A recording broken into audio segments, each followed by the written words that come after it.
যুবসাথী প্রকল্পের জন্য যারা আবেদন করেছেন কিন্তু এখনো পর্যন্ত যুবসাথী প্রকল্পের টাকা পাননি, তাদের জন্য এই মুহূর্তে সবথেকে বড় যে আপডেটটি রয়েছে, তাদেরকে একটি লিখিত দরখাস্ত বিডিও অফিসে জমা করতে হবে। আপনি যুবসাথী প্রকল্পে আবেদন করবার সময় আপনার যদি ব্যাংক অ্যাকাউন্টের ডিটেলস কোনো ভুল ফিল আপ হয়ে থাকে, কিংবা আপনার নামের ডিটেলস কোনো ভুল ফিল আপ হয়ে থাকে, কিংবা আদার্স কোনো ডিটেলস যদি আপনার ভুল ফিল আপ হয়ে থাকে, তাহলে আপনি কিন্তু যুবসাথী প্রকল্পের টাকা পাবেন না। অর্থাৎ আপনার সমস্ত ডিটেলস ঠিকঠাক থাকতে হবে। যুবসাথী স্কিমে আপনার কোনো ডিটেলস যদি ভুল ফিল আপ হয়ে থাকে, তাহলে সেটাকে আপনি কিন্তু এখন সংশোধন করতে পারবেন। তবে সংশোধনটা আপনি অনলাইনে করতে পারবেন না, আপনাকে অফলাইনে করতে হবে, এবং এই সংশোধনটা বিডিও অফিস থেকে হবে। যাদের এই রকম সমস্যা রয়েছে তারা কিভাবে আবেদন করবেন সেটা জেনে নিন। এর জন্যই বিডিও অফিসে আপনাদেরকে একটি লিখিত দরখাস্ত দিতে হবে।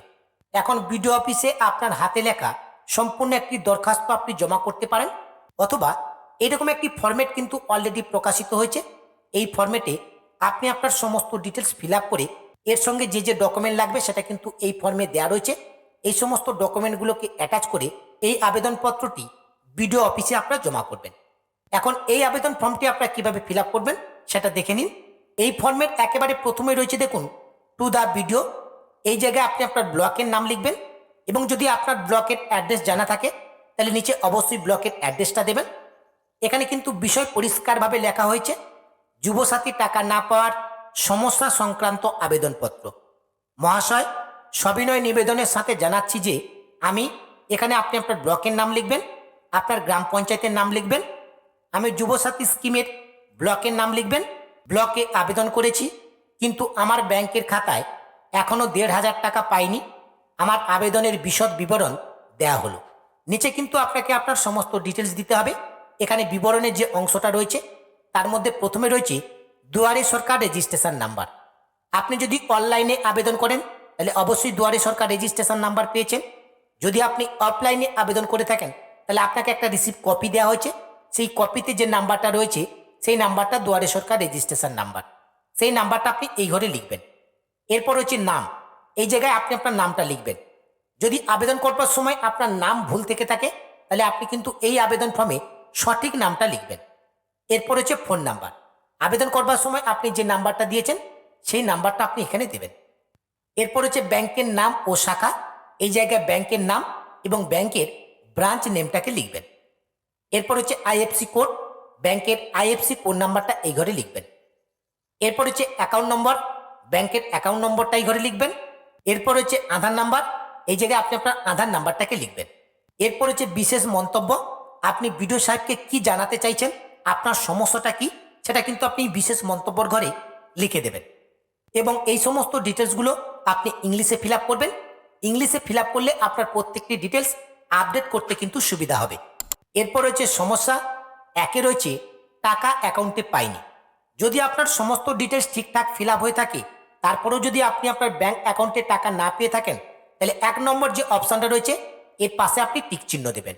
অর্থাৎ আপনি ব্যাংক অ্যাকাউন্টে টাকা পাননি বলে এই আবেদনপত্রটি কিন্তু জমা করছেন। 2 নম্বর রয়েছে অ্যাকাউন্ট জনিত সমস্যা।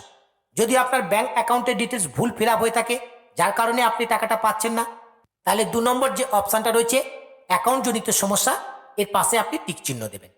এরপর হচ্ছে অন্যান্য। যদি আপনার আলাদা কোনো সমস্যা হয়ে থাকে তাহলে অন্যান্যর পাশে এখানে আপনি টিক আপ করবেন। এবার এই আবেদন ফর্মের সঙ্গে আপনাকে যে যে ডকুমেন্ট জমা করতে হবে, আপনার ব্যাংকের পাসবইয়ের জেরক্স কপি দেবেন, আপনার আধার কার্ড এবং ভোটার কার্ডের জেরক্স কপি দেবেন, এবং আপনার মাধ্যমিকের অ্যাডমিট কার্ডের জেরক্স কপি দেবেন। এই সমস্ত ডকুমেন্ট সমেত এই আবেদন ফর্মটি বিডিও অফিসে কিন্তু আপনাদেরকে জমা করতে হবে। তবে আবেদন ফর্মটি বিডিও অফিসে কবে থেকে জমা নেওয়া হবে সেটা কিন্তু এখনো পর্যন্ত প্রকাশ করা হয়নি।